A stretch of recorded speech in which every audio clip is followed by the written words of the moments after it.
This video is composed of 3 lectures given by Rudolf Steiner from the book Temple Legends. Some are only listener notes, and there are gaps in the text at some points. Today I wish to make a brief survey of the rites and orders of Freemasonry, as I agreed to do. Of course, I can only impart to you the main essentials, as the whole subject is so comprehensive, and so many inessential things are connected with it. The basis for the whole of Freemasonry is to be found in the temple legend concerning Hiram Abiff, or Hiram, about whom I have already spoken in connection with the Rosicrucian order. Everything to do with what is called the secret of Freemasonry and its tendency is expressed in this temple legend. We are led to a kind of genesis, or theory of evolution of the human race. Let us therefore recall to mind the essentials of this temple legend. One of the Elohim united himself with Eve, and out of this union of a divine creative spirit with Eve, Cain was born. Then another of the Elohim, Jehovah or Adonai, created Adam, who is to be regarded as the primal man of the third root race. This Adam then united himself with Eve, and from this union Abel was born. Thus, at the outset of human evolution, there are 2 starting points: Cain, the direct descendant of one of the Elohim with Eve, and Abel, who, with the help of a divinely created human being, Adam, is the true representative of Jehovah.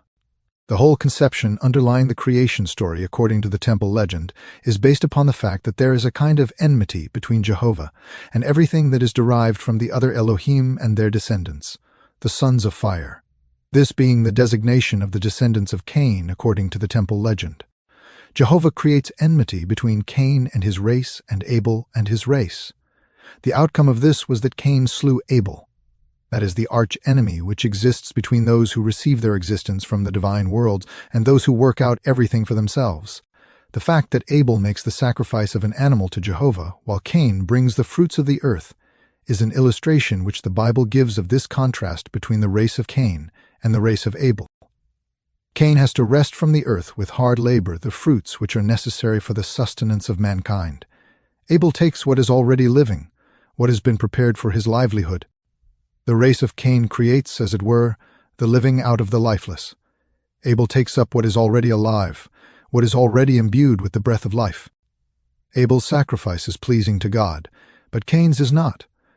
Thus we find 2 kinds of human being characterized in Cain and Abel. The one consists of those who accept what God has prepared for them. The others, the free humanity, are those who till the soil and labor to win living products out of what is lifeless. Those who regard themselves as sons of Cain are they who understand the temple legend and wish to live by it. Out of the race of Cain spring all those who are the creators of the arts and sciences of mankind. Who is the first true architect and the god of smithies and working tools? And also Hiram Abiff, or Hiram, who is the hero of the temple legend. This Hiram is sent for by King Solomon, famous for his wisdom, who belongs to the race of Abel, those who receive their wisdom from God. Thus this contrast appears once more at the court of Solomon, Solomon the wise and Hiram the independent worker, who has achieved his wisdom through human striving. Solomon called to his court Balkis, the queen of Sheba, and when she arrived, her impression of him was of a statue made of gold and precious stones. It was as though she were looking at a monument bestowed on mankind by the gods. As she gazed in wonderment at the great temple of Solomon, her desire was to meet the architect of this wonderful building, and her wish was fulfilled. Merely through a single glance which the architect cast on her, she was able to appreciate his true worth. Solomon was immediately seized by a kind of jealousy of Hiram. This grew as Balkis demanded that all the workers engaged in the building of the temple should be presented to her. Solomon declared that this was impossible. But Hiram conceded to her wishes. He climbed onto a slight eminence, made the mystical sign of the Tau, and behold, all the workers streamed toward him. The will of the queen had been fulfilled. Because of this, Solomon is disinclined to oppose the enemies of Hiram and to stand out against them. 3 fellow craftsmen, an Assyrian stonemason, a Phoenician carpenter, and a Jewish miner, were antagonistic toward Hiram. These 3 fellow craftsmen had been totally denied the master word by Hiram Abiff. The master word is that which would have enabled them to work independently as master builders. The master word is a secret that is imparted only to those who have made the grade. Therefore they came to the decision to do Hiram some harm. The opportunity for this came about as Hiram Abiff was about to fulfill his masterpiece, the casting of the molten sea. The movement of the waters was to be held fast in the surging sea, to be preserved alive artistically in a rigid form. That is the point. The three apprentices conspired to make the casting in such a way that instead of flowing into the mold, it would flow out over the surrounding area. Hiram tried to arrest the flow of the fiery mass by throwing water over it, but this caused the metal to spray up into the air and descend again with great force in a rain of fire. Hiram was powerless to do anything, but suddenly a voice called out to him, "Hiram, Hiram." He was ordered by the voice to plunge into the sea of fire. This he did, and he sank down ever deeper until he reached the center of the earth, where fire has its origin. There he met two figures, his ancestor Tubal-Cain and Cain himself. Cain was irradiated with the brightness of Lucifer, the angel of light. Then Tubal-Cain gave Hiram his hammer, which had the magical property of restoring all things to their proper order. And he said to him, "You will beget a son, who will gather about him a race of wise folk, and you will be the progenitor of those who have been born out of fire, which brings wisdom and makes man thoughtful." The molten sea was now restored by means of the hammer. Hiram and Queen Balkis then met again outside the city. She became his wife, but Hiram was unable to avert the jealousy of Solomon and the revenge of the three fellow craftsmen. He was slain by them. The only thing he was able to save was the triangle with the master word engraved upon it, which he threw into a deep well. Then Hiram was buried, and a branch of acacia was planted on his grave. The acacia branch betrayed the whereabouts of the grave to Solomon, and the triangle was also discovered. It was sealed up and buried in a place known to only a few people, 27 in all. It was agreed that the new master word should be the word first uttered after the finding of the corpse. It is the word which is used by the Freemasons. The Freemasons trace back their origin with some justification to the temple legend and to the old days in which the temple was built by Solomon as a lasting memorial to the secret of the fifth root race. And now we have to learn to understand how mankind can benefit by Freemasonry. That is not so easy. A person who gets to know something of the complicated initiation ceremonies of Freemasonry might be inclined to ask what takes place in such ceremonies.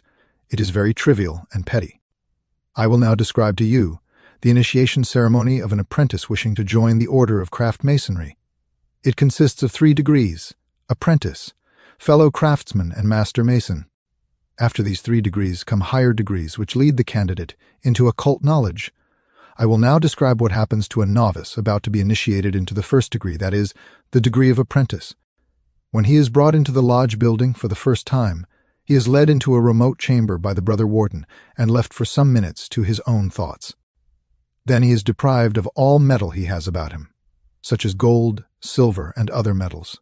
His clothes are rent at the knee, and the heel of his left shoe is trodden down. In this condition, he is led into the midst of the brethren who are assembled in another room. A cord is passed round his neck, and a sword is pointed at his naked breast.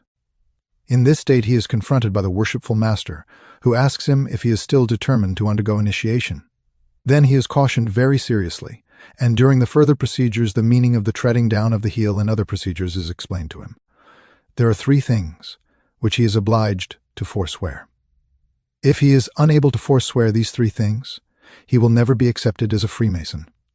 He is told, if you retain the slightest curiosity about anything, then you must leave this house immediately.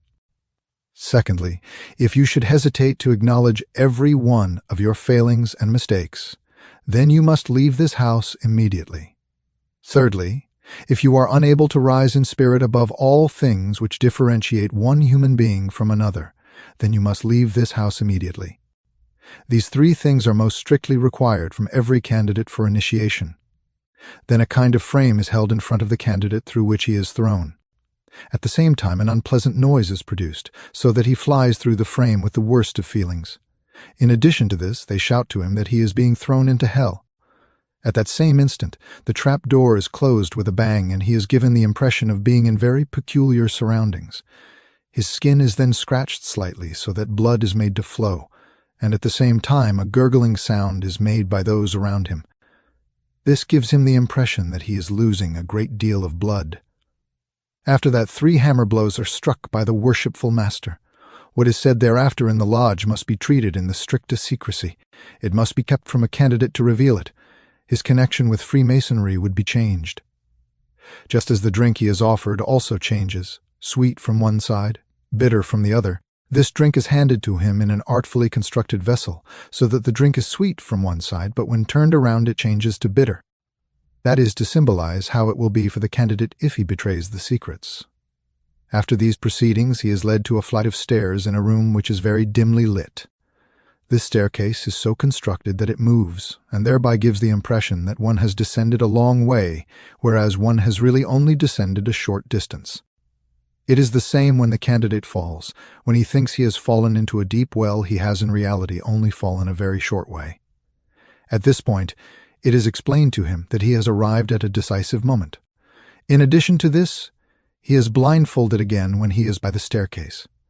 Then the brother warden is asked, "Brother senior warden, deem you the candidate worthy of forming part of our society?" If the answer is yes, he is then further asked, "What do you ask for him?" He is obliged to answer light. Then the bandage is removed from the candidate's eyes, and he sees himself in an illuminated chamber. Then follows the basic question, "Do you recognize who is your master?" He makes answer, "Yes, it is he who is wearing a yellow jacket and blue trousers." The blue trousers refer to the rank he possesses. Then he receives the 3 attributes of apprenticeship: sign, grip, and word. The sign is a symbol of the same kind of occult symbols. The grip is a special kind of hand clasp to be used when shaking hands. These hand clasps are different in the case of an apprentice and in the case of a master. The word changes according to degree. It does not behoove me to reveal what the words are. After that, the person concerned can be admitted to his apprenticeship. On admission, he is asked, "How old are you?" He makes answer, "Not yet 7 years." He has to serve 7 years as an apprentice before he can progress to become a journeyman.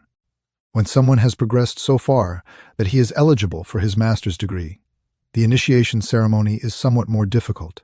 The main thing, however, is that what is contained in the temple legend is actually carried out in practice on the candidate himself. He who wishes to attain to the master's degree is led into one of the rooms in the lodge building and has to lie in a coffin and to undergo the same fate as the master builder Hiram suffered. Then the new sign, grip, and word are revealed to him. The word is the same as the master word which was uttered at the finding of Hiram's body.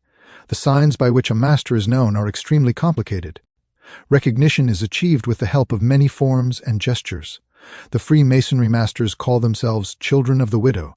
Thus, the company of the masters is directly derived from the Manichaeans. I shall still speak about the connection between Manichaeism and Freemasonry. The task of Freemasonry is connected with that belonging to the whole of the 5th root race. You could, of course, from the point of view of modern rationalist thinking, dismiss all I have told you about the initiation of an apprentice and the various ceremonies connected therewith as mere tomfoolery and play acting.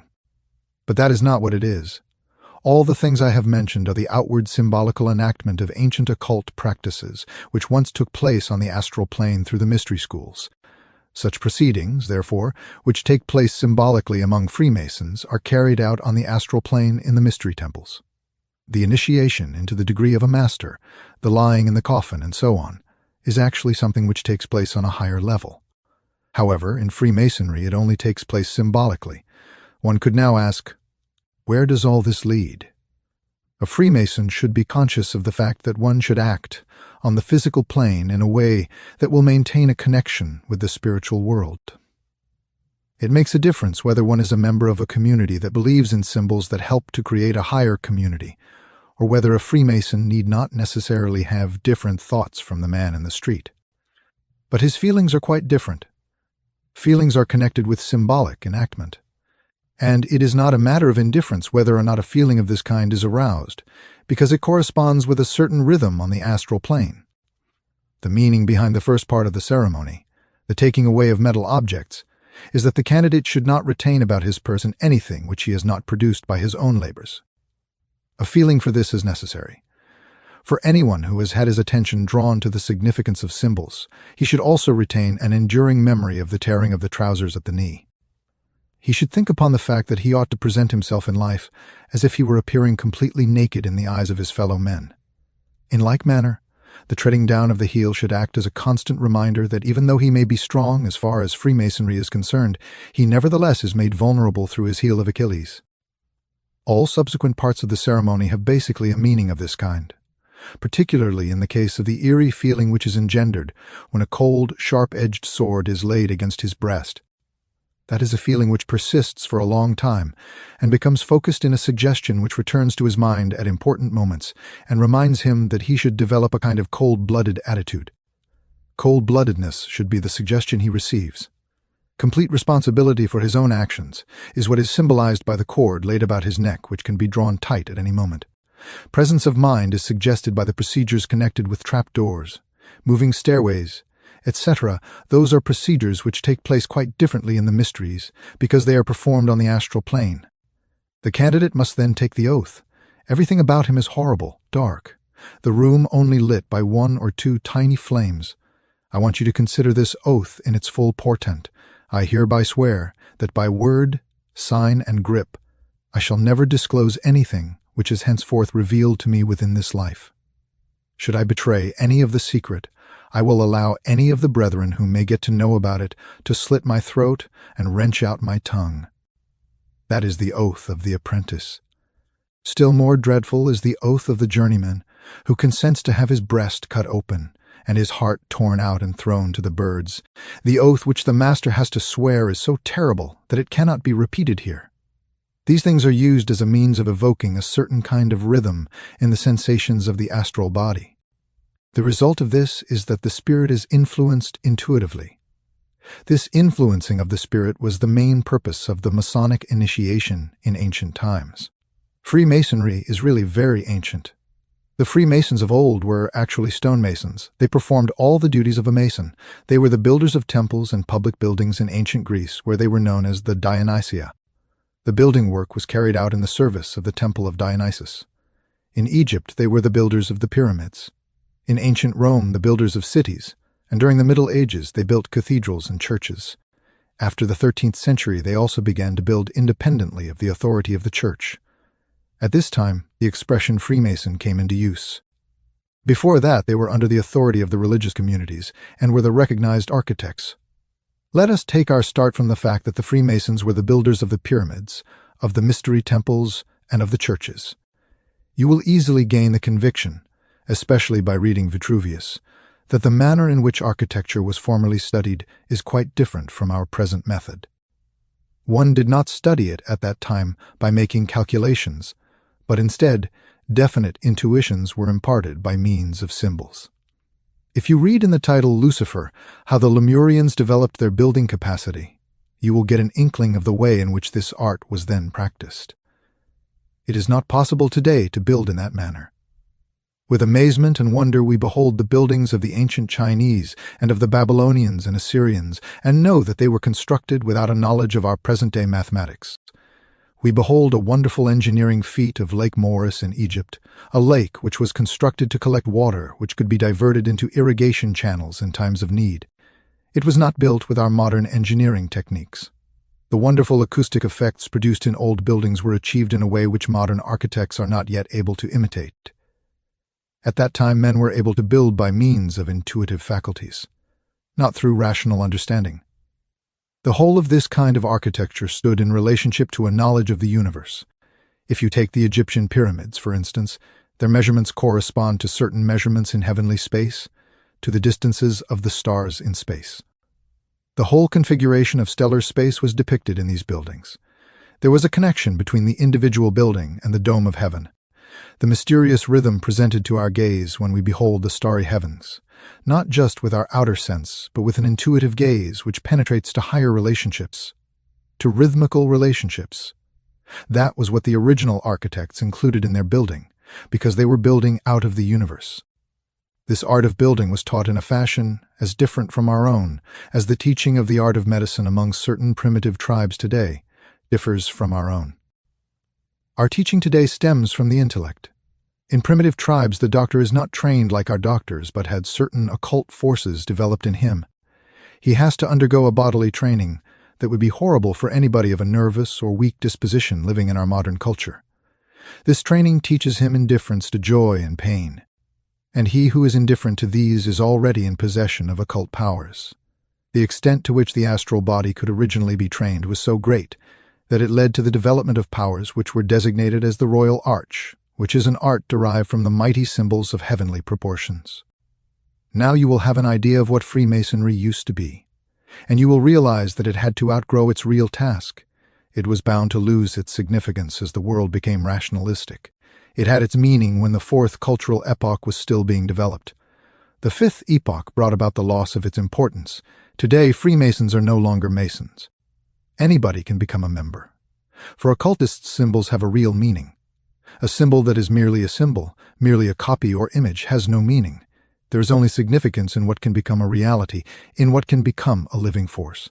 If a symbol acts upon the spirit of humanity in such a way that intuitive forces are set free, then we are dealing with a true symbol. Today, Freemasons say they have symbols which mean this or that. An occult symbol, however, is one which takes hold of the will and leads over into the astral body. Inasmuch as our culture has become an intellectual culture, Freemasonry has lost its meaning, and after that come the high degrees which extend as far as the 19th, indeed the 96th degree, and start at the 4th degree. The importance of the first 3 degrees has gradually been transferred to the high degrees. There is a kind of residue still remaining in what is called the Royal Arch, which is still extant in Freemasonry today. About these lighter sides and some of the darker sides of Freemasonry we shall have to speak again. Part 2. It is important that we should speak about the higher degrees of Freemasonry, because this manner of instruction sets itself special tasks, certain aspects of which will be discussed in the near future. We are dealing in the main with a special rite that is called the combined rite of Memphis and Misraim. I have already mentioned that the Memphis and Misraim rites possess a great number of degrees, that 95 degrees must be undertaken, and that usually the supreme leaders of the Grand Orient, that is, those of Germany, Great Britain, and America, possess the 96th degree. These degrees are so arranged that up to the end of about the 80th to 89th degree, they are divided up in the way I shall presently describe to you. From about the 87th degree onward, they start the real occult degrees into which no one can be initiated who has not made a thorough study of the subject. I always make the reservation that in Europe there is nobody who has undertaken all these degrees or who has really undergone an occult Freemasonry training. But that is of no particular concern as far as Freemasonry goes, because its renewed task still awaits it in the future. And when the time comes, the organization will be available. The vessel will be there, which is needed to carry out what has to be achieved. Now I must mention the various branches of Freemasonry and their tendencies, even if I am only to indicate something briefly. First of all, it is to be borne in mind that the whole of the Masonic higher degrees trace back to a personality often spoken about but equally very much misunderstood. He was particularly misunderstood by 19th century historians, who have no idea of the difficult situations an occultist can meet in life. This personality is the ill-famed and little understood Count Cagliostro, in whom an individuality was concealed, who is recognized in his true nature only by the highest initiates. He attempted originally to bring Freemasonry in London to a higher stage, for during the last third of the 18th century Freemasonry had fairly well reached the state that I have described. He did not succeed in London at that time. He then tried in Russia and also at The Hague. Everywhere he was unsuccessful for very definite reasons. Then, however, he was successful in Lyon, forming an occult Masonic lodge of the Philalethees out of a group of local Masons which was called the Lodge of Triumphing Wisdom. The purpose of this lodge was specified by Cagliostro. What you can read about it is, however, nothing but the work of ignorant people. What can be said about it is only an indication. Cagliostro was concerned with 2 things. Firstly, with instructions enabling one to produce the so-called philosopher's stone. Secondly, with creating an understanding of the mystic pentagram. I can only give you a hint of the meaning of these 2 things. They may be treated with a deal of scorn, but they are not to be taken merely symbolically. They are based on real facts. The philosopher's stone has a specific purpose, which was stated by Cagliostro. It is meant to prolong human life to a span of 5,527 years. To a freethinker that appears laughable. In fact, however, it is possible by means of special training to prolong life indefinitely by learning to live outside the physical body. Anyone, however, who imagined that no death in the conventional sense of the word could strike down an adept would have quite a false view of the matter. So whoever imagined that an adept could not be hit and killed by a falling roof slate would also be wrong. To be sure, that would usually only occur if the adept allowed it. We are not dealing here with physical death, but with the following: physical death is only an apparent occurrence for him who has understood the significance of the philosopher's stone for himself and has learned to exteriorize it. For other people, it is a real happening which signifies a great division in their life. For he who understands how to use the philosopher's stone in the way that Cagliostro intended his pupils to do, death is only an apparent occurrence. It does not even constitute a decisive turning point in life. It is in fact something which is only there for the others who can observe the adept and say that he is dying. He himself, however, does not really die. It is much more the case that the person concerned has learned to live without his physical body, that he has learned during the course of life to let all those things take place in him gradually, that happen suddenly in the physical body at the moment of death. Everything has already taken place in the body of the person concerned which otherwise takes place at death. Death is then no longer possible, for the said person has long ago learned to live without the physical body. He lays aside the physical body in the same way that one takes off a raincoat, and he puts a new body on just as one puts on a new raincoat. Now that will give you an inkling. That is one lesson which Cagliostro taught. The philosopher's stone, which allows physical death to become a matter of small importance, is the second lesson. That is the knowledge of the pentagram. That is the ability to distinguish the 5 bodies of man one from another. When someone says physical body, etheric body, astral body, Kamamanas body, causal body, these are mere words, or at best abstract ideas. Nothing, however, is achieved by that. A person living today, as a rule, hardly knows the physical body. Only one who knows the pentagram learns to know the 5 bodies. One does not know a body by living in it, but by having it as an object. That is what distinguishes an average person from one who has gone through such a schooling. That is, the 5 bodies have become objects. The ordinary person does indeed live in these 5 bodies. However he lives in them, he cannot step outside of himself and look at them. At best, he can view his physical body when he looks down at his torso or sees it in a mirror. Those pupils of Cagliostro, who had followed his methods, would thereby have achieved what some Rosicrucians achieved, who had basically undergone a training with the same orientation. They were in a school of the great European adept, who taught that the 5 bodies were realities and not mere concepts. That is called knowing the pentagram and moral rebirth. I will not say that the pupils of Cagliostro never achieved anything. In general, they went as far as comprehending the astral body. Cagliostro was extremely skillful in imparting a view of the astral body. Long before the catastrophe broke over him, he had succeeded in starting schools in Paris, Belgium, St. Petersburg, and a few other places in Europe in addition to the one in Lyon, out of which later emerged at least a few people who had the basis for some to proceed to the 18th, 19th, and 20th higher degrees of Freemasonry. Thus Count Cagliostro at least had an important influence on occult masonry in Europe, before ending his days in the prison in Rome. The world should not actually pronounce judgment on Cagliostro. As I have already indicated, when people speak about Cagliostro, it is as the Hottentots were to speak about the erection of an overhead railway, because the relationship of apparently immoral outward acts to world happenings is not understood. I remarked earlier that the French Revolution arose out of the secret societies of the occultists, and if these currents were investigated further, they would lead back to the school of the adept. It may be that what Mabel Collins depicted in her novel Flitter is hard to understand. In it, she describes rather grotesquely how an adept has the world chessboard in front of him, in a secret place, and lets the pieces play, and how he, so to speak, controls the karma of a continent upon one very simple little board. It does not quite take place as it is described there, but something on a much greater scale than that does actually happen, of which what is described as flitter gives only a distorted picture. The French Revolution certainly proceeded from such things as this. There is a well-known story contained in the writings of the Countess d'Adhémar, who related that before the outbreak of the French Revolution, the Countess d'Adhémar, one of the ladies-in-waiting to Marie Antoinette, received a visit from the Count of Saint-Germain. He wanted to be presented to the Queen and to beg audience of the King. Louis XVI's minister, however, was the enemy of the Count of Saint-Germain, who therefore was not allowed into the King's presence.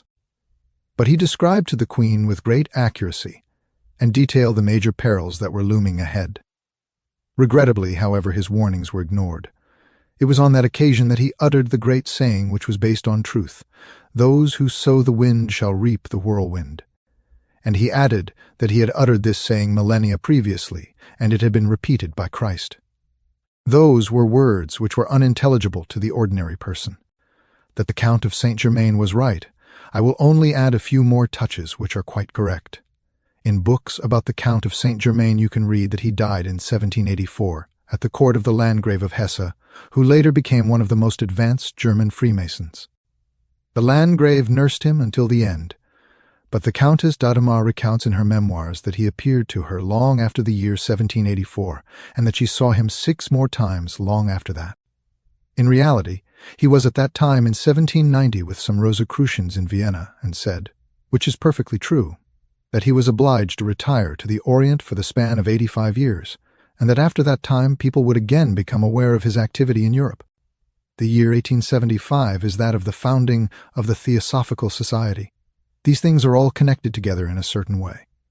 In the school founded by the Landgrave of Hesse, also there were 2 main concerns, the philosopher's stone and the knowledge of the pentagram. The Freemasonry founded by the Landgrave of Hesse at that time continued to exist in a rather diluted form. In fact, the whole of Freemasonry, as I have described it, is called the Egyptian Rite, the Rite of Memphis and Misraim. The latter traces its origin back to King Misraim, who came from Assyria from the Orient, and after the conquest of Egypt was initiated into the Egyptian mysteries. These are indeed the mysteries which originate from ancient Atlantis. An unbroken tradition exists from that time. Modern Freemasonry is only a continuation of what was established then in Egypt. Before I go into details, I would like to say that Freemasonry, which extends to the higher degrees, is something which, in its more intimate aspect, is quite different from the normal craft masonry. The ordinary craft masonry rests on a kind of democratic principle. And if the democratic principle is to be applied to matters of knowledge, it is obvious that it will lead to a state of affairs in which the brothers who have congregated together will mainly do nothing but bring forward their own views. Truth, however, is something about which one cannot hold one's own views. One either knows a truth or one is ignorant of it. No one can say that the 3 angles of a triangle add up to 725 degrees instead of 180 degrees. When people sit together and have a discussion, they talk about their own views, sometimes also about the most elevated thing. But all of this exists on the level of illusion and is just as irrelevant as what a person says who is ignorant of the true sum of the angles of a triangle and only gives his own opinion about it. Just as one is unable to discuss whether the sum of the angles of a triangle have this or that many degrees, so one is also unable to have a discussion about higher truths. That is why the democratic principle is not applicable to matters of knowledge, for there is no basis of argument on which to discuss them. What distinguishes masonry of the higher degrees from the craft masonry is that one learns to know the truth step by step. Whoever has recognized a thing can no longer hold more than one opinion about it. One has either recognized it or one has not done so. The 96 degrees have therefore a certain justification. At the head is the so-called sovereign sanctuary, who is identical with what is known as the Grand Orient in Freemasonry and is in possession of the real occult knowledge. He knows the path and the speech of that which can be read in the Masonic Manifesto, and which makes it possible to hear the voice of the wise men of the East when he has reached this step. He is certainly in a position to hear the voice of the wise masters. So far, however, must one have worked one's way up, that one is in possession of very definite knowledge, and also of definite inner qualities and inner capacities, which are by no means purely covered by the conventional bourgeois virtues, but are something more meaningful and intimate. I would note that, compared with what we have been speaking about here, what theosophical literature reveals of a theoretical or practical nature forms only an elementary part, so that the theoretical side of the higher degrees of Freemasonry far surpasses what can be divulged in popular theosophy. What can be disclosed there is dependent upon the permission given by the adepts who allow these things to be popularized to a certain degree. But it is not possible to make all knowledge public. It is correct to say that humanity will be astonished by some of the discoveries that will be made in the near future. But they will be rather premature discoveries and will therefore cause some havoc. The task of the Theosophical Society consists mainly in preparing people for such things. For instance, what I described at the beginning as the knowledge of the philosopher's stone was formerly much more universally known than it is today, and indeed it was known already during a certain period of the Atlantean epoch. At that time, the possibility of conquering death was really something which was commonly known. I only wish to remark that I was not very happy about allowing this truth to appear in print recently. Therefore, where this should have come in the discussion about Atlantean times in the Lucifer article, a row of dots was printed in place of those things which may not yet be communicated. It cannot even yet be communicated in its entirety. There's a very similar piece of information recorded by a very advanced medium, which appeared in the title Theosophical Review, dealing with exactly the same thing in a rather different form. The overcoming of death in Atlantean times is naturally preserved in the memories of the individuals concerned without their being aware of it. There are many people reincarnated today who passed through that period in their former lives and who are led to such revelations through their own memories. That will first of all lead to a kind of overrating of certain medical discoveries. People will imagine that medical science was the discoverer of such things. In reality, people will have been led to them through their own memories of Atlantean times. Certain things will mature in the near future, and therefore we shall speak about them. This makes it necessary to see the need of a step-by-step advance in the gaining of knowledge. This step-by-step advance is therefore rightly emphasized by those who wish to revive the Misraim and Memphis rite at the present time. Even if this does not succeed during the next year or two, one must not think that failure in such things is of any significance. There is a man at the head of the American-Misraim movement whose significant character constitutes a sure guarantee of constancy in the advance. This is the excellent Freemason John Yarker. It is difficult to say at the moment what form the matter will take in Great Britain and Germany. You will perceive that one must reckon with the human material concerned, and that the German movement, therefore, if it is to concern itself with such matters, will also have to reckon with what is available in this direction. If genuine occultists are to take part in such things, they must needs be active in one or other direction. They will not always be able to take part in such things.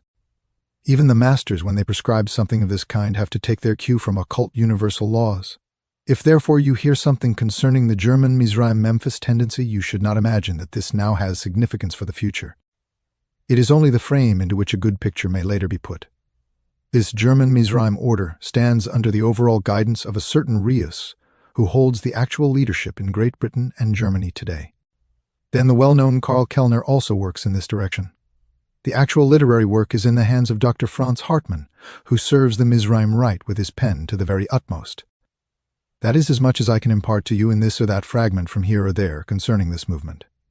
Now I can only characterize what is involved here in general terms. There are 4 kinds of instruction given in the Misraim rite.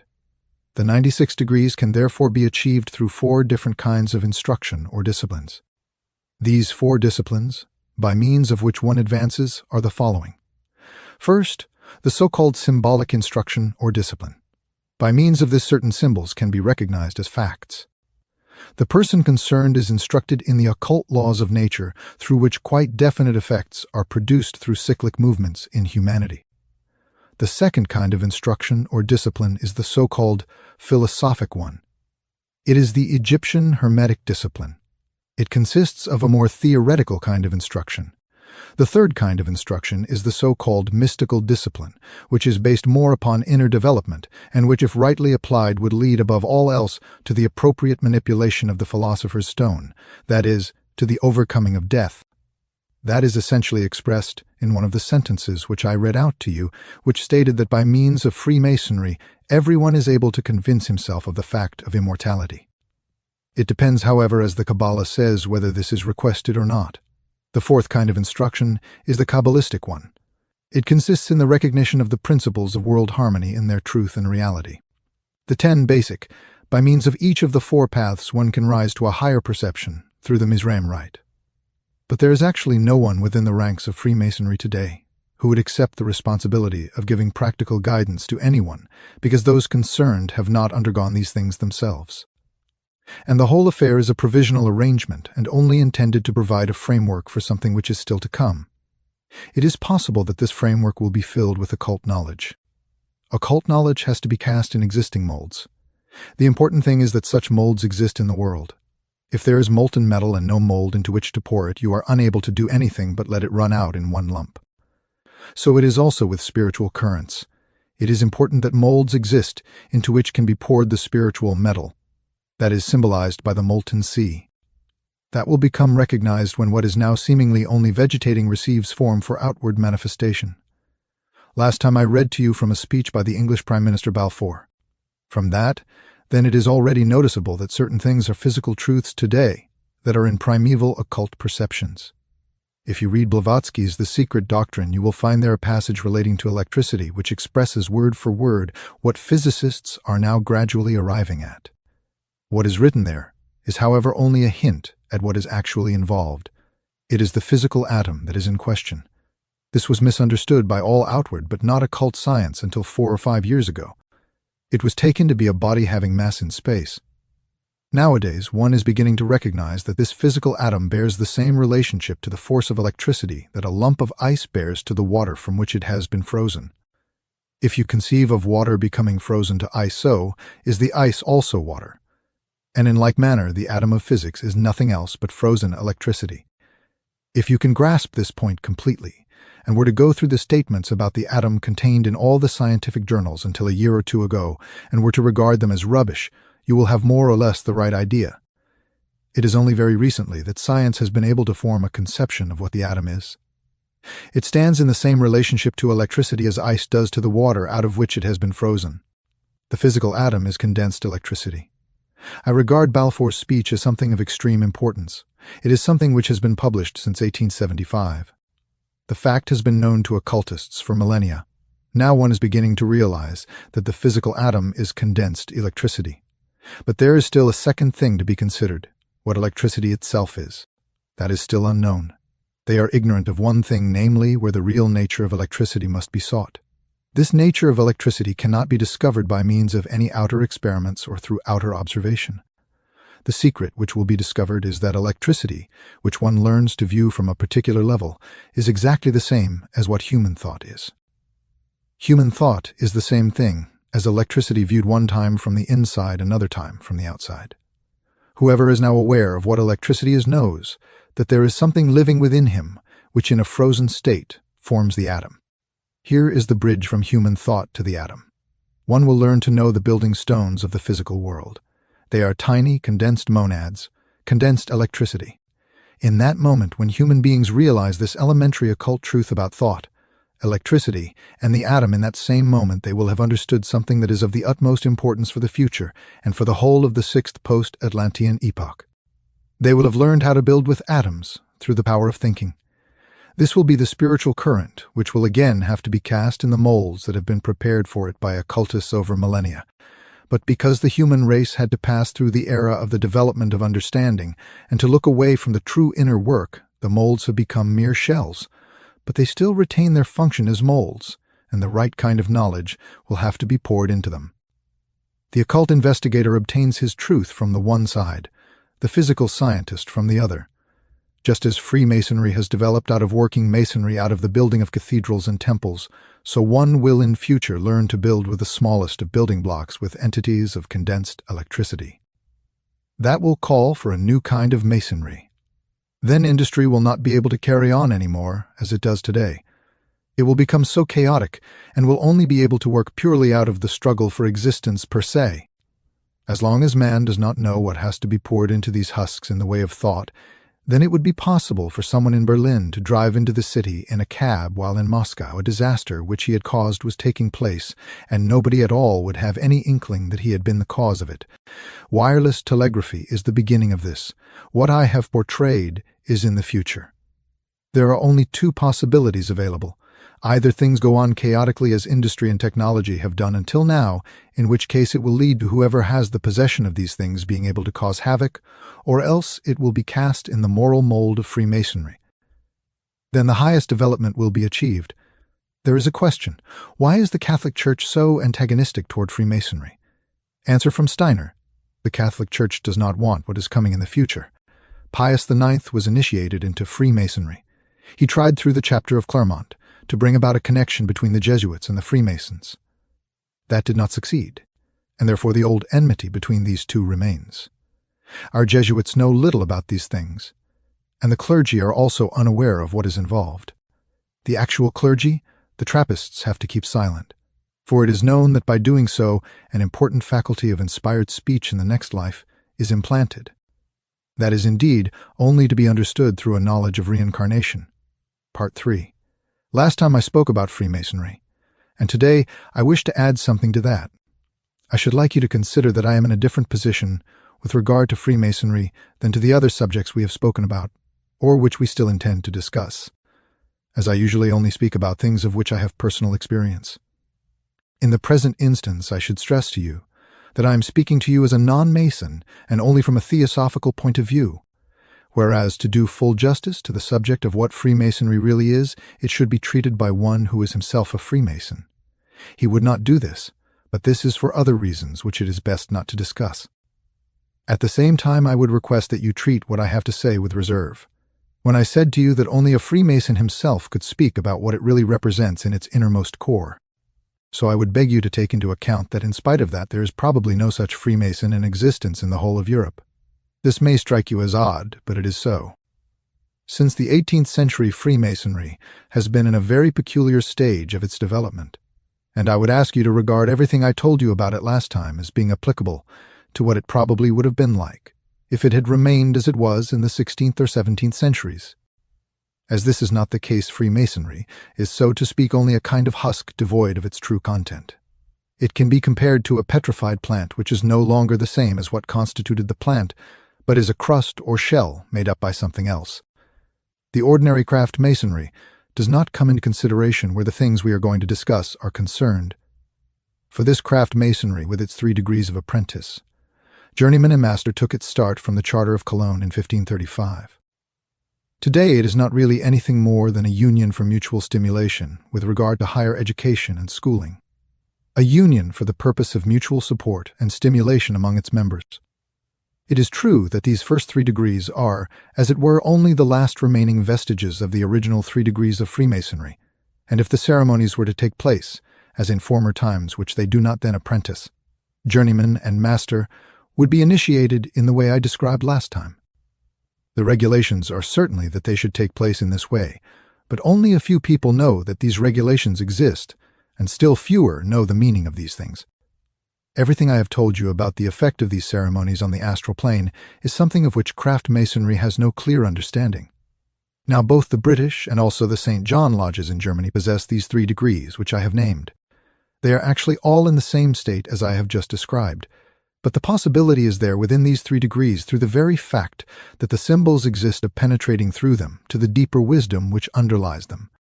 A proof of this is provided by the fact that a Mason whom you all know well by name has addressed his brother Masons in such a way that the germ of his theosophical awareness is thereby revealed. That he was able in a certain sense to speak in theosophical terms to an audience of Masons. The Freemason of whom I speak is Goethe. As theosophists, you will immediately find something very familiar when I read to you 2 verses of his Freemasonry poem which he intended for his brethren of the lodge, yet call from beyond the voices of spirits, the voices of masters. Omit not to practice the powers of the good. Crowns here are woven in quiet, eternal, rewarding with plenty those who are active. We beg you, have hope. Goethe speaks here of the masters, and he speaks of them within the precincts of the lodge, in spite of the fact that he knows that those sitting around him have no inkling of the profundity of his words, because he is also aware of the fact that through the atmosphere which surrounds a Freemasonry lodge, through the presence of symbols, vibrations are set in motion which influence the astral body and thereby bring about a certain result. That is something which scarcely enters into the consciousness of Freemasons, but upon which those who know can still build today. Those who are led beyond the first 3 degrees to the higher degrees possess rather more consciousness. The first of these higher degrees is the Royal Arch degree. This degree is distinguished by the fact that its chapter or union as a special organization which is filled with deeper meaning. In their gatherings, especially in those in which a new member is to be initiated into the secrets, never more than 12 fellow members are allowed to be present. So that after the manner of occult brotherhoods, they really represent something other than themselves, something which lives among them in a mysterious fashion. They are not regarded just as persons, but as the personification of particular qualities. The first, who represents the most important in the circle of 12, is called Zerubbabel. He is a leader, the sun from whom radiates the light which is to illuminate the others. He must needs be the cleverest, and has to have a certain knowledge of the essence and meaning of the secret sciences. That is seldom the case with present fashions in the Royal Arch degree. I am talking about an ideal situation, in fact, which only very rarely arises when suitable people happen to be present. The next officer is Jeshua the high priest. The third, Haggai the prophet. Together with Zerubbabel, these three compose the Grand Council. The first and second principles come next. Then the two scribes, Ezra and Nehemiah, and the janitor or tiler without the door. After that come the so-called lesser companions. Not more than 12 people may be present at any time. These 12 represent the 12 signs of the zodiac. The whole is a portrayal of the sun's passage through the 12 signs of the zodiac. That reminds us of what I told you about the Masons having taken their start in reproducing astronomical laws in particular buildings in churches, cathedrals, etc. The arrangement of the lodge, though this is not always the case, is a large square hall with a vaulted ceiling painted blue and covered with golden stars to represent the heavens. The positions taken up by the participants is closely prescribed by ceremony. The novices who are last to enter take their places in the north, as they are not yet able to endure warmth. In the east stands Zerubbabel. In the west is the high priest Jeshua and the prophet Haggai. And those who take their places in the south are roped together. Each of them has the rope wound around him, 3 times uniting him with his fellows at a distance of 3 or 4 decimeters. He who is initiated into this 4th degree, the first of the higher degrees which in certain regions still provides an inkling of the significance of the temple legend, has to pass 3 veils. At each passing of a veil, one of the secrets is imparted to him. He is told the secret meaning of a particular verse from the Pentateuch. After this, the secret of the Tau sign is explained, and the holy word, the master word, is given him, which is the word by which Masons of the 4th degree recognize one another. And then before all else it is made clear to him in his first instruction how ancient Freemasonry is. The craft Masons do not usually get to know that, or if they do hear it, they have not the slightest understanding of these matters. The history of Freemasonry is related to them in the following way. The first true Mason was Adam, the first man who had an extraordinary knowledge of geometry at the time of his expulsion from paradise. He was recognized as the first Mason because, being the first man, he was a direct descendant of the light. The true deeper origin of Freemasonry, however, predates humanity entirely. It resides in light itself, which existed before mankind. That is most profound, and reveals for those who can understand it what theosophical wisdom has again made public through its description of the formation of the earth through the first 2 root races and into the 3rd, the time of Lemuria. Whoever can apprehend this through Freemasonry has received into himself something of tremendous importance. But that takes place in only the rarest cases, because Freemasonry is, as it were, degenerate today. This has come about because since the 16th century man has had little understanding of the true meaning of Freemasonry. Namely, that a temple has to be built in such a way that its proportions are a reflection of the great cosmic proportions. That a cathedral has to be built in such a way that its acoustics reproduce something of the harmony of the spheres, which is the source of all acoustics in the outer world. A knowledge of this original insight was gradually lost. Thus it came about that when Desaguliers reunited Freemasonry in England during the first half of the 18th century, no one had any proper understanding of the fact that the word Freemasonry had to be taken literally, that it really did concern the work of the practicing Mason, and that the Mason was one who built churches and temples and other great buildings according to cosmic laws and incorporated into them heavenly and not earthly proportions. This original insight and its reflection in Freemasonry was lost. There was no longer any conscious appreciation of the transformation by a proper use of acoustics in a building where the speaker's words are thrown back and are thereby changed in their effect. Those who built the great cathedrals of medieval times with the great Freemason were aware of the importance of the fact that what was spoken by the priest should be reflected back from the individual walls, and the whole congregation immersed in a sea of sound, breathing, and fluctuating in significant vibration, which would exercise still greater effect on the astral body than on the physical ear. That has all been lost, and it was inevitable that this should be so in the New Age. That is what I meant when I told you that what is left of Freemasonry is only the husk of what it was in former times. Apart from these 3 degrees, there are also the higher degrees, and those are possessed in a fairly complete form by the larger communities of Great Britain, America, Italy, Egypt, and also by Eastern Freemasonry, especially that known as Oriental or Memphis Masonry. In Germany, where there is a branch of the Memphis-Misraim Freemasonry with worldwide Masonic connections. The higher degrees are also functioning. However, in Germany, within the St. John Freemasonry, there is so little understanding of the real significance of the higher degrees that the St. John Masons there generally look upon the higher degrees as nonsense. The Grand Orient of Germany is obliged for this reason merely to let the St. John Masons in general pass properly as Masons. In this respect, there are great differences between the Masonry practiced in Germany and that of England or Great Britain. In British Masonry, a kind of reconciliation has been achieved through the Articles of Union of 1813 between craft Masonry with its 3 degrees and those branches of Masonry that recognize the higher degrees. Thus, as an apprentice in craft Masonry, one is allowed to enter and also graduate into the 4th, 5th, and 6th degrees, that is, into the higher degrees. The degrees pertaining to craft Masonry are credited to one in England. That is not the case in Germany. The German Grand Orient of the Memphis-Misraim order the working of the 3 lowest degrees itself. The Orient Freemason must therefore have passed the first 3 degrees at the outset. He must furthermore commit himself to rising at least to the 18th degree. He may not rest until he has done so. A German Mason of the St. John's Order is therefore never admitted to the higher degrees of Orient Masonry without having attained the 3 lesser degrees. The Orient Masonry consists of a graded instruction in occultism. As I said last time, it gives a picture of the teaching given in the higher degrees, those which succeed the Royal Arch degree. These provide a kind of astral training, which leads up to the 18th or 20th degrees. Then comes that which provides a kind of mental training, which leads to a kind of life on the mental plane and advances to the 60th or 70th degree.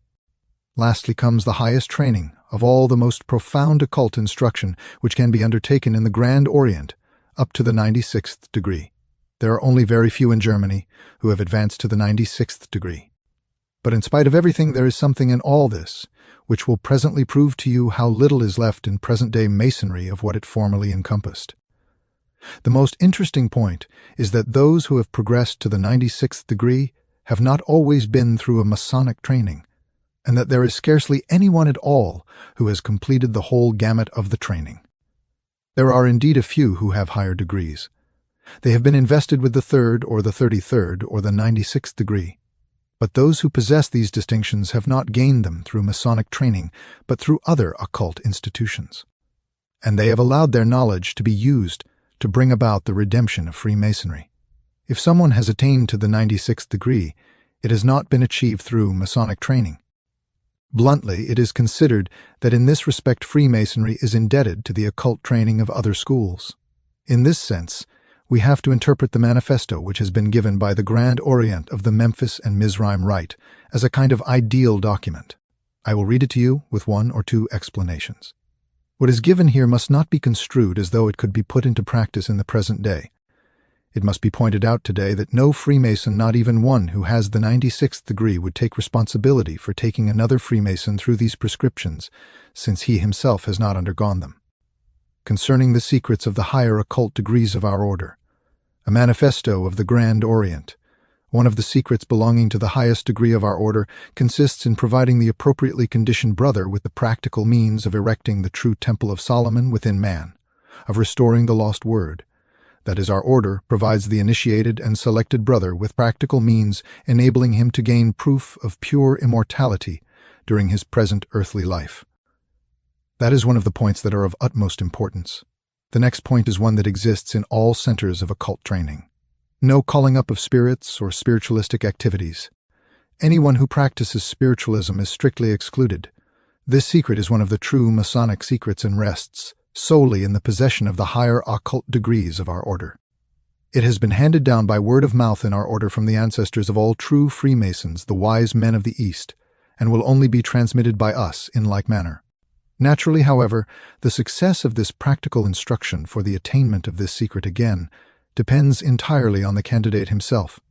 For of what use are the best and most tested and detailed instructions given to a candidate wishing to learn to swim, if he is not himself prepared to move hands and feet when he comes into contact with the water? Or what use is the most comprehensive guidance in learning to paint, or the exposition of the most vivid colors by way of example, if the candidate to whom painting is being taught will not take the paintbrush into his own hand and seek to mix the colors himself? He will never become an artist unless he does so. Those brothers, the discoverers of this secret, guarded it as a rare self-acquired possession, and in order not to be misjudged or even derided by the man in the street, they concealed it by means of symbols, as we do to this day. These symbols are no longer decipherable for the Freemason of the present day. Such symbols are not arbitrarily chosen. These are not things by means of which someone can portray something like a professor who says, "I will illustrate this graphically." These symbols have been taken from the objects themselves, which have been engraved by nature. He who recognizes them for what they are, who can really read what they contain, comes into contact with their innermost being. He is led by them into their inner nature. These symbols portray the thing itself and do not have a merely symbolical meaning. Within Freemasonry, there is no one who is able to give guidance that would enable a person to arrive at the object itself. These symbols are, however, no arbitrarily chosen pictures, and they do not rest upon any chance occurrence, but are founded on the attributes of God and of man, and must be regarded as archetypal. But we will never take the form, the vessel, the ritual, the symbols for their content, but will seek the spiritual content within the form. These words show that the symbol itself portrays the object. And when we have found this, the spiritual content, and have absorbed it into ourselves, we shall recognize through this spiritual content the absolute necessity of the form, the ritual, the symbolism. Our higher degrees themselves provide the brother with certain proof of the immortality of man. This they would do if they were worked. That is, and has been the great longing of mankind ever since human beings who could reason existed. Mankind needs to have this assurance of a life after death in order to be truly happy in this present life. Therefore, all the mysteries contained in the religions and centers of hidden wisdom have occupied themselves with this question as their highest and principal task. The Church has naturally also occupied itself with this question of the lost word, the lost immortality. But it directs the candidate along the path of grace and portrays it as a gift from above and not as something to be achieved by personal effort. Our order, however, places it within the power of each individual seeker by practical means to unite himself consciously and voluntarily with the world consciousness, with the ultimate forces of creation. That means, therefore, to provide insight into and union with that world which otherwise is only accessible through the portal of death. From all this, you may draw the conclusion that what belongs to the world's profundities was once found in Freemasonry, but is no longer there in the empty husk which it presents today. You must ask yourselves why. Now the meaning of the temple legend, the meaning of operative masonry, like all intuitive knowledge, had to be lost to humanity, because the fifth cultural epoch is actually the epoch of understanding. Intuition had for a time to lie dormant in the world, and Freemasonry is intuitive in its whole attitude and manner. I would like to draw your attention to Vitruvius and to the true symbolical building instructions that he gave. Only those, however, who have the right intuition for it can follow these instructions. Today, these symbolical instructions have been replaced by intellectual, rational ones. Reason had to become the keynote of man's development for a while, because everything that has meanwhile come to us through great conquests of nature must be incorporated in the whole organism of human activity. Understand what it means. The whole of the mineral kingdom will be included in the progress of the world during the present round of evolution. It will be included in such a way that man will gradually transform the whole of nature through his own spirituality. That is the meaning of the molten sea, that the whole of mineral nature will effectively be transformed. Man works in industry so as to weave organization, his own spirituality, into a mineral nature. If you consider a machine, in this way man thus works the whole mineral kingdom back and forth with his own spirit. This recasting of nature, this recasting of what is mineral, will be perfected when our present round of evolution has come to an end.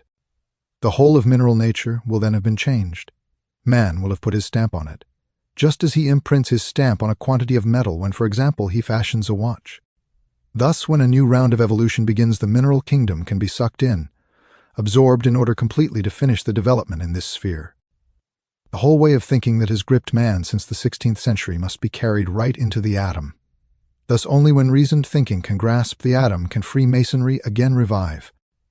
In the first stage, the outer form will be grasped. The next step will be when man has learned to think right into the mineral atom. When he has an understanding of how to make use of what lives in the atom and place it in the service of the whole. It is true that only now, and perhaps only during the last 5 years, human thinking has turned to tracing natural forces as far as the atom. And indeed, he who would understand this precisely must follow the latest phase of the various developments in electricity. The speech which the English Prime Minister Balfour has made on the subject of our contemporary world outlooks is interesting in this connection, albeit only in its outward implications. What he said there about new electrical theory is something of enormous importance. He hints at the critical turning point in the development of man's thinking. He is to a certain extent conscious of this, and mentions it in one part of his speech. Thus we see how something is dawning in the consciousness of natural science which plays into the future. This has been known to occultists since 1879. I emphasize this, although I cannot prove it. The occultist knows that this will come about, a new point of departure from the atom into the mineral physical world. That will be what will enter into the world in the 6th cultural epoch. And through this Freemasonry will also be regenerated. In Freemasonry, the occultists have something very remarkable, something unprecedented.